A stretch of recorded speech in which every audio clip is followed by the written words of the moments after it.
Hello students, कल की video में मैंने आप लोगों को ये बताया था कि आप अपने किसी भी विषय के सिलेबस को कैसे जो है डाउनलोड कर सकते हो पीडीएफ के रूप में और देख सकते हो कि क्या क्या आपके सिलेबस से हटाया गया है और क्या क्या आपको यहाँ पर पढ़ना है। तो कुछ स्टूडेंट्स का कमेंट मेरे पास ये भी आया कि सर आप बता दीजिए कि क्या क्या सिलेबस से हटाया गया और क्या क्या हमें पढ़ना है। तो आज की इस वीडियो में मैं आप लोगों को क्लास 12 की गणित विषय का सिलेबस बताने वाला हूं कि क्या क्या आपका हटा दिया गया है सिलेबस से और क्या क्या आपको पढ़ना है। तो 30% सिलेबस आपका जो है हटाया गया है। आप देख सकते हो यहाँ पर साफ तौर पर लिखा हुआ 30% पाठ्यक्रम कम किए जाने की अनुशंसा की गई। अब क्या क्या कम किया गया है उसको यहाँ पर जान लेते हैं और क्या क्या हमें पढ़ना है। देखिए वीडियो बहुत ज़्यादा छोटा होगा और ध्यान से देखिएगा, जिससे आप लोग सिलेबस को आप समझ जाओगे ना, तो आपको वही चीज़ आपको पढ़नी, बाकी कोई चीज़ आपको पढ़नी नहीं है। फालतू की मेहनत आपको करनी नहीं पड़ेगी। तो ध्यान से देखिएगा आपका यहाँ पर क्या क्या हटाया गया, मैंने आपको कल बताया भी था। यहाँ पर देख सकते हो जो पहला चैप्टर संबंध और फलन, तो संबंध और फलन चैप्टर से आपका यहाँ पर देख सकते हो संयुक्त फलन हटा दिया गया है, फलन का व्युत्क्रम निकालना हटा दिया गया और द्विधारी संक्रियाएं चैप्टर भी हटा दिया गया है। ठीक है, उसके बाद जो दूसरा चैप्टर है वो आपका है प्रतिलोम त्रिकोणमितीय फलन। तो प्रतिलोम त्रिकोणमितीय फलन के अंतर्गत आपको क्या क्या नहीं पढ़ना है, आपको प्रतिलोम त्रिकोणमितीय फलनों के आलेख को नहीं पढ़ना है और प्रतिलोम त्रिकोणमितीय फलनों के प्रारंभिक गुणधर्मों को भी नहीं पढ़ना है, क्योंकि ये आपके सिलेबस से हटा दिया गया है। उसके बाद जो आता है कैलकुलस, तो कैलकुलस मतलब कैलकुलस में आपका क्या क्या हटाया गया है, तो सततता तथा अवकलनीयता चैप्टर के अंतर्गत रोले तथा लैग्रांज के मध्यमान प्रमेय बिना उत्पत्ति के तथा उसकी ज्यामिति व्याख्या एवं अनुप्रयोग को हटा दिया गया है।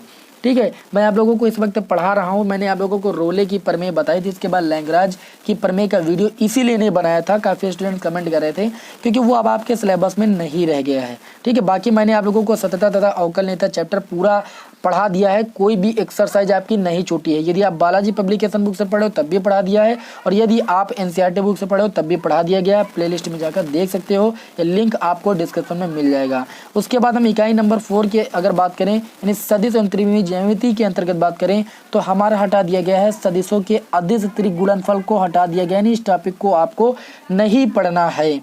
अब आगे बात करें यहाँ त्रिविमीय ज्यामिति परिचय चैप्टर के अंतर्गत, तो त्रिविमीय ज्यामिति परिचय चैप्टर के अंतर्गत आपको क्या क्या नहीं पढ़ना है, दो रेखाओं के बीच कोण कैसे ज्ञात करते हैं, दो तलों के बीच कोण कैसे ज्ञात करते हैं, एक रेखा और एक तल के बीच का कोण कैसे ज्ञात करते हैं, इस टाइप के क्वेश्चनों को सिलेबस से हटा दिया गया है। उसके बाद जो प्रायिकता चैप्टर है आपकी लास्ट इकाई है, इकाई नंबर आपका 6। तो इकाई नंबर 6 से आपका क्या हटाया गया है, इकाई नंबर 6 से आपका यादृच्छिक चर का माध्य एवं प्रसरण, ठीक है, और बर्नौली परीक्षण तथा द्विपद बंटन, इस टॉपिक को हटा दिया गया है। अब आपको इतने टॉपिक आपको कुल मिला के नहीं पढ़ने, इतने टॉपिक जो भी मैंने आपको बताए हैं इन टॉपिकों का आप स्क्रीनशॉट ले लीजिए। इतने को आपको नहीं पढ़ना है। वैसे भी पीडीएफ मैं आप लोगों को टेलीग्राम पर डाल दूंगा, आप टेलीग्राम चैनल को अगर नहीं ज्वाइन किए तो ज्वाइन कर सकते हो, लिंक आपको डिस्क्रिप्शन में मिल जाएगा। फिर यहाँ पर आगे देखते हैं अब आपको पढ़ना क्या है। देखिए यहाँ पर लिखा गया है कि उपर्युक्त के अनुक्रम में 70% का पाठ्यक्रम निम्नवत है। अब 70% में आपको क्या क्या पढ़ना है, देखिए यहाँ पर आप ये भी जान सकते हो कि संबंध फलन से 10 नंबर का आएगा, बीजगणित से 13 नंबर का आएगा, कलन कैलकुलस के अंतर्गत अवकलन समाकलन आता है, ठीक है, अवकलनीयता भी आता है, वो आपका 44 नंबर का आएगा टोटल, मैंने आपको बता दिया है। इसलिए समाकलन की क्लासेस जो भी रेगुलर चल रही हैं उनको आप देखते रहें, क्योंकि सबसे ज़्यादा यहीं से आपसे पूछा जाता है और काफ़ी स्टूडेंट्स क्लासों को लीव कर रहे हैं तो अपना नुकसान ही कर रहे हैं।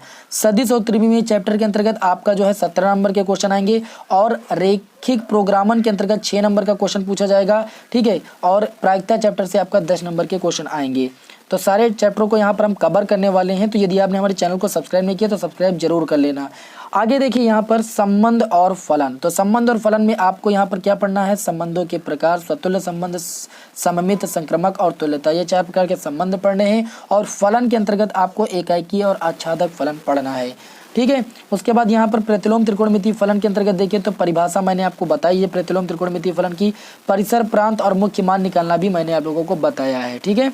तो आप देख सकते हो, लिंक आपको डिस्क्रिप्शन में सारे दिए जा रहे हैं, आपको कोई भी कंफ्यूजन नहीं होनी चाहिए। आप जाइए लिंक पर क्लिक कीजिए, पूरी प्लेलिस्ट में आपको सारे वीडियो क्रम से मिल जाएंगे। फिर बीजगणित यानी कलन चैप्टर के अंतर्गत देखें तो आव्यूह चैप्टर भी आपको पढ़ा दिया गया है। ये सब आपको आव्यूह के अंतर्गत जितना यहाँ पर लिखा है सब कुछ मैंने आपको पढ़ा दिया है, कोई चीज़ बाकी नहीं है। उसके बाद सारणी चैप्टर की बात करें तो सारणी चैप्टर में यहाँ पर देखिए मैं भी आपको पढ़ाने वाला हूँ। ये चैप्टर बहुत ही जल्द मैं आपको पढ़ाने वाला हूँ। इतना चीज़ आपको पढ़ना है। एक वर्ग आव्यूह सारणी 3x3 क्रम के वर्ग आव्यूह तक सारणिकों के गुणधर्म, उप सारणिक कैसे निकालना है, सैखंड कैसे निकालना है, सारणिकों के अनुप्रयोग, त्रिभुज का क्षेत्रफल कैसे ज्ञात करना है, सैखंडज आव्यूह कैसे ज्ञात करना है, आव्यूह का व्युत्क्रम कैसे ज्ञात करना है, ये सब मैं आप लोगों को बताने वाला हूँ। ठीक है, तो ये चीज़ें आपको यहाँ पर पढ़नी है। उसके बाद बात करें यहाँ पर कलन यानी कैलकुलस के अंतर्गत, तो हमने बताया कैलकुलस के अंतर्गत ये इतना सब आता है आपका। ठीक है, तो सतत अवकलनीयता चैप्टर आपको पूरा अच्छे तरीके से पढ़ा दिया गया है। उसमें मैंने आप लोगों को संयुक्त फलनों का अवकलन करना बता दिया है, श्रृंखला नियम बता दिया है, प्रतिलोम त्रिकोणमिति फलनों का अवकलन करना बता दिया है, अस्पष्ट फलनों का अवकलन करना बता दिया है, चर घातांकी और लघुगणकीय फलनों का भी अवकलन करना बता दिया है। ठीक है, तो ये चीज़ें आप सब सीख सकते हो यहाँ पर आप हमारे चैनल पर। और देखिए अवकलनों के अनुप्रयोग, ठीक है, ये वर्धमान हर्षमान ये आपको पढ़ाना है। बहुत ही छोटा सा टॉपिक है, बहुत जल्द ही मैं आपको इसको क्लियर करने वाला हूँ। इस टाइम मैं आप लोगों को समाकलन पढ़ा रहा हूँ क्योंकि थोड़ा बड़ा टॉपिक है और ज़्यादा नंबर से पूछा जाता है, इसलिए मैं आप लोगों को समाकलन पढ़ा रहा हूँ। तो समाकलन में मैंने आप लोगों को लगभग जो है शुरुआत ही की है, अभी मैं प्रश्नावली 7.2 पढ़ा रहा हूँ। तो आप पढ़ते रहिए, सारी चीज़ें जितने भी प्रकार के समाकलन ये सब आप सीख जाओगे। ठीक है, फिर उसके बाद यहाँ पर हम बात करें यहाँ पर समाकलन के अनुप्रयोगों के अंतर्गत, तो आपको ये पढ़ना है।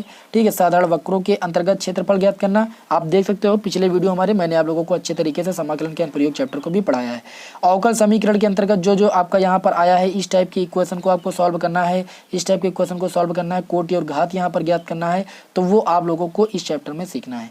फिर इकाई नंबर 4 के अंतर्गत आप समझ सकते हो यहाँ पर सदिश में जो पढ़ना है, सदिश परिमाण, कोसाइन, दिक्कोज्या, द्विघानुपात कैसे निकालना है, ये सब मैं आप लोगों को यहाँ पर बताने वाला हूं, जितने भी प्रकार के क्वेश्चन आपके सिलेबस में बचे हुए हैं।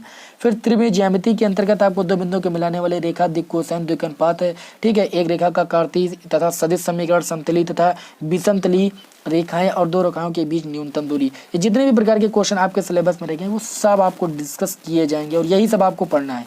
रैखिक प्रोग्रामन चैप्टर को भी मैंने आप लोगों को 1-2 बार पढ़ा ही दिया है और फिलहाल आप देख सकते हो प्लेलिस्ट में, या मैं आप लोगों को इस चैप्टर को भी एक बार दोबारा पढ़ाऊंगा एनसीईआरटी बुक से, आपको टेंशन लेने की जरूरत नहीं है। और प्रायिकता में आपको क्या क्या पढ़ना है आप देख सकते हो, जो पढ़ना है यहाँ पर स्वतंत्र गणना, कुल प्रायिकता, बेज पढ़ में यादृच्छिक चर और प्रायिकता बंटन और इनका प्रायिकता विवरण। ठीक है, तो ये प्रायिकता चैप्टर के अंतर्गत आपको इतना पढ़ना है। अब आप सभी लोगों को सिलेबस समझ में आ गया होगा कि क्या क्या आपको पढ़ना है, क्या क्या आपको नहीं पढ़ना है। ठीक है, ये भी आप जान गए हो कि किस चैप्टर से कितना कितना आपसे पूछा जाएगा, ये आप सब समझ गए हो।